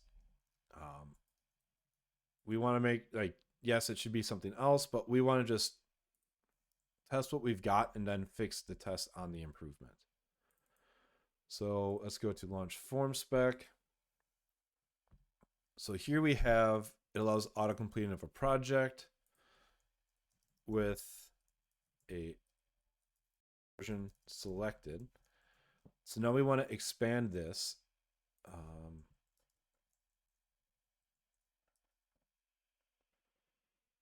This launch form with a project and modify the Drupal core version. So then we'll do a, let's wait for this to rebuild. Seriously, this is like going to annoy the heck out of me if I can't figure out why.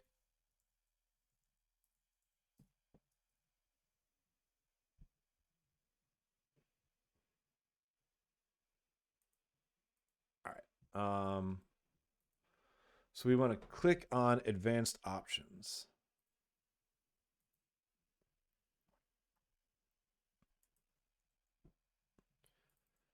And I actually have no idea how we would do that. So let's go back. So Cypress expand details element.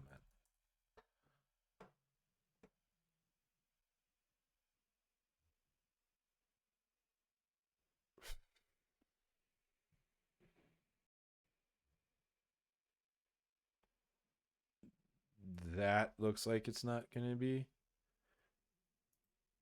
really easy to look up. Wonder how core tests it as well.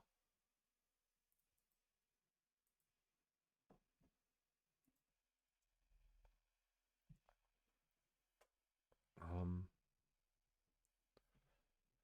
let's see if we can find out in some core test code real quick. So core, I'm gonna look at the night watch test since that's the most relevant. Night watch commands. We don't want that. Assertions, this for deprecations, tests. Autocomplete, not so much. So like wait for element to be visible. That's one thing we could do too. Example page test. That's not it. Install profile test. No. JS cookie test. Those are buttons. Deprecation test. Lane code test. No. State test. No. Login test. No.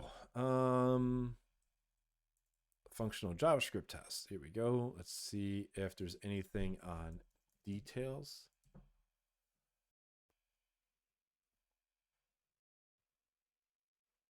So state test, details expanded, checkbox trigger,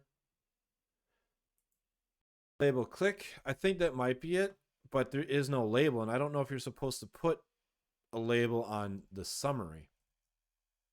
That's the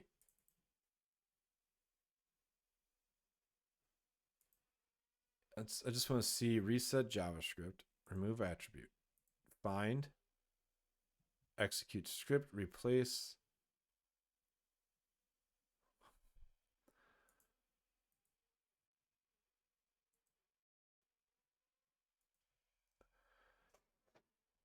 So like, yeah, I feel like it would just be a click, but it's just, you know, Cypress summary element click.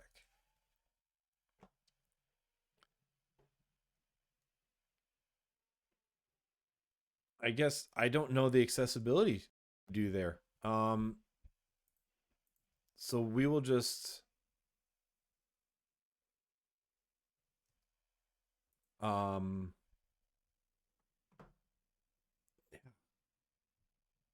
that's interesting. I never considered that, and I would love to find out more from someone that is more versed in accessibility. So we're going to copy this Cypress get by label to actually be Cypress. We're going to do Cypress.commands, add open details element, or toggle details element with a label. So CY.contains, we want summary label.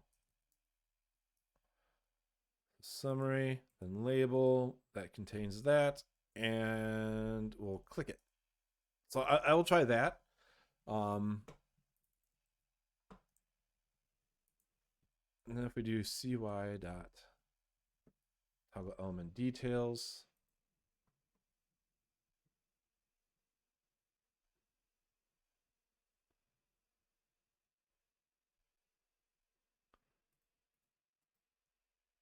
is there a way to only rerun? I don't want to run all tests. I just want to rerun that one.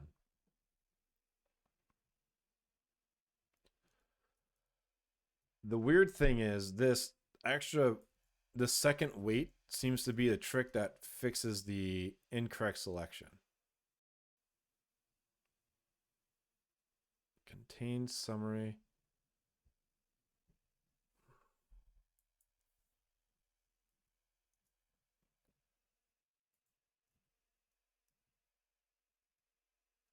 let's see here. So contains, get the DOM element containing the text. DOM elements can contain more than the desired text and still matched. So we have summary and advanced options. Oh, you know, I kind of got to pass the text for it to work.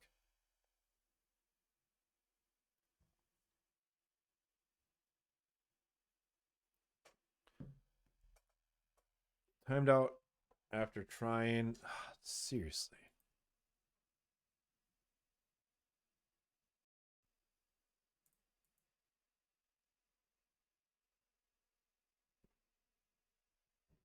All right, great. So that worked. Clicking it worked. So now we want to change.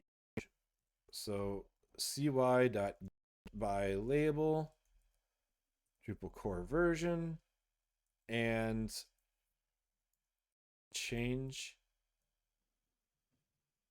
I actually have no idea how to interact with a select element. So select. Oh, great. It's pretty much that way. You just do select. So let's change it to be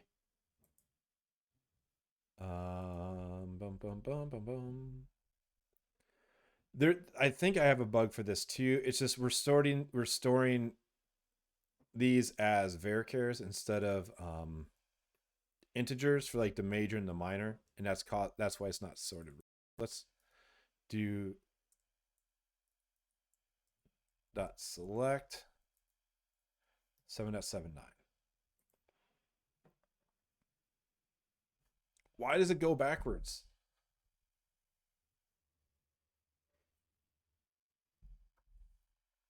And again, Drupal core version is not found because we have an accessibility problem. So let's go into here, components. I need to clean this up. There's like so much that needs cleaned up. Drupal core version selector. So we've got, let's say the ID here is Drupal core version 4. So I hope there's one thing that's a lesson here is, you know, the testing is a way to ensure that you have accessibility in your forms. That's one thing that has definitely been found out here. What do I got to run? I need to run the build. I just realized the time. So I want to get this test to pass. Then I'm going to push this to Drupal.org. And I've got some errands around the house I need to do. So thanks for tuning in. I hope this was somewhat interesting. This is my first time really working with Cypress. I contributed to a project that had Cypress, but I never actually had to set it up or experiment with some of this, like in depth. So I hope this was cool for a few people to learn about it and see how it's used. Again, I would rather use the tooling provided by Drupal core, but that just wasn't jiving. So, you know, maybe we can find a way to do that. Like, you know, I don't understand why this is always so finicky.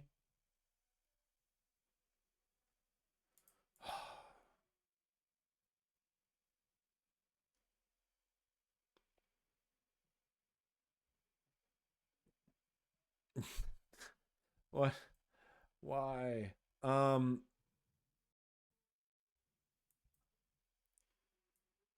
don't know.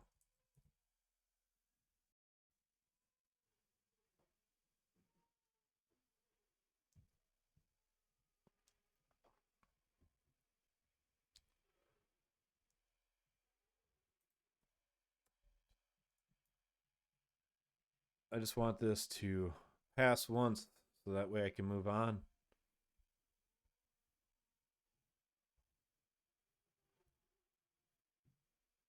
All right.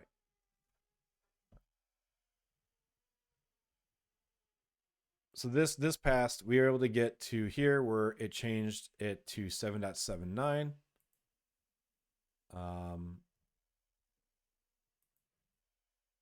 And that works for me. That proves that we have values added.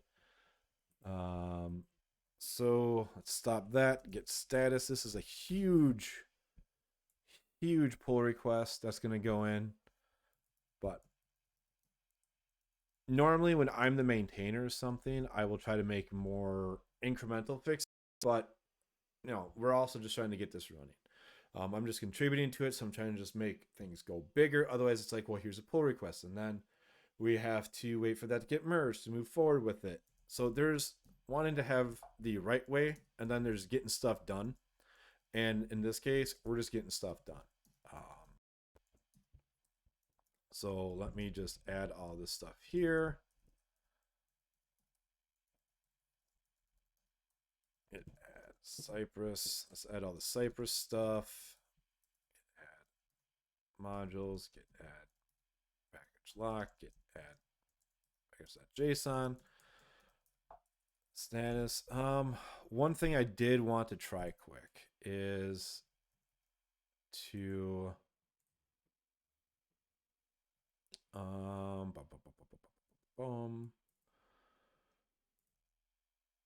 before I go, not that.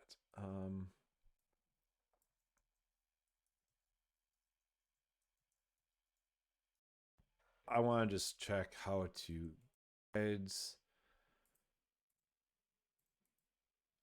continuous integration, tooling references started.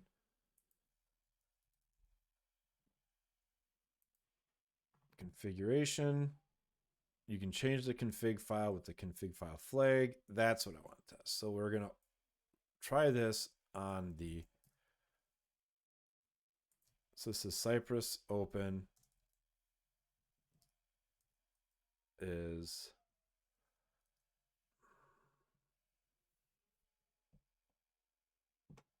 environment variables. I forgot we put everything in here. And as far as I know, there's no real way to change that.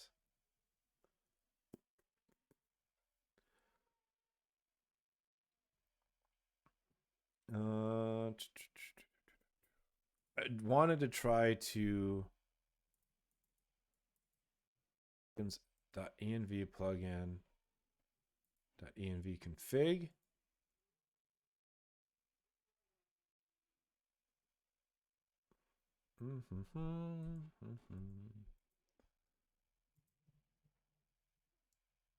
Well, I'll try it later. It's going to commit this. So get status. Let's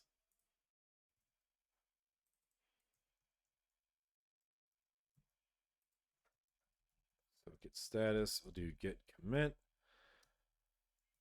Add Cypress. Install. This is a bloated thing. Fetch Drupal core versions. Install. Add Cypress. Cypress for testing. Moves project autocomplete. Test Cypress. Push. Oh, I did a rebase, so I gotta force push it. Let's look at this. All right, needs review. Okay, so what does this do? So this new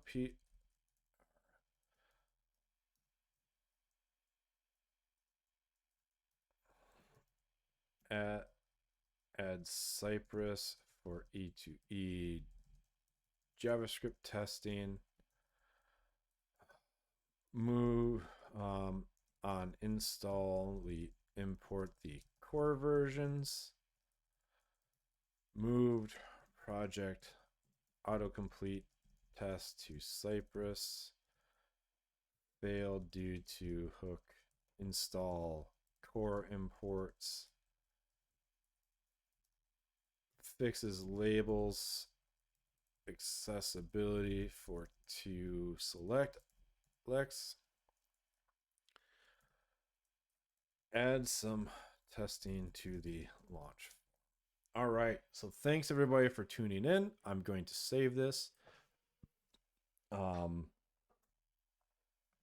It's going to be a massive merge request. Again, like normally I would love to spin some of this out like Cypress has its own issue instead of 23 changes and all the fixes, but we're just trying to get this done. Like we want it to work. Yeah, so I'm gonna make a note here. Wait, how did I double wrap that? This could be removed. Unnecessary double wrap. No, I don't want to add. Oh, great.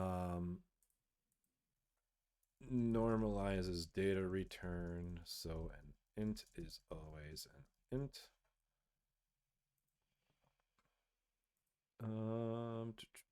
That's accessibility. We'll take it from there. So again, thank you everybody for tuning in. We're getting closer to getting the new version of Simply launched. This testing infrastructure is helping us squash a handful of bugs. Like I consider this to be mostly a beta now. Like we could get this further up launched. I have a few things that I need to take care of. Like I said, when I showed that the Nginx, like I got to fix this from being broken. Like it's not compiling the CSS properly. I'm going to dig into that. While I'm here, I'm going to look at it because otherwise I'll forget to look at it. So let's see if I can get the logs and composer compile. So it ran.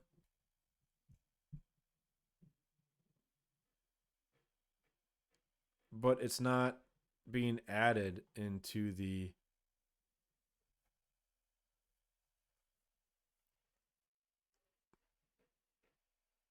it's actually being double run because I have it on hook install, but it's not being carried over into the build for some reason. So I'll have to look into that. But all right, thanks everybody for tuning in. I'll be back streaming on Wednesday at 2 p.m. Central, which is like 7. No, this is later in the evening UTC. I don't remember, but I'll be working on Drupal 10 readiness tooling on that stream. So again, thanks for tuning in.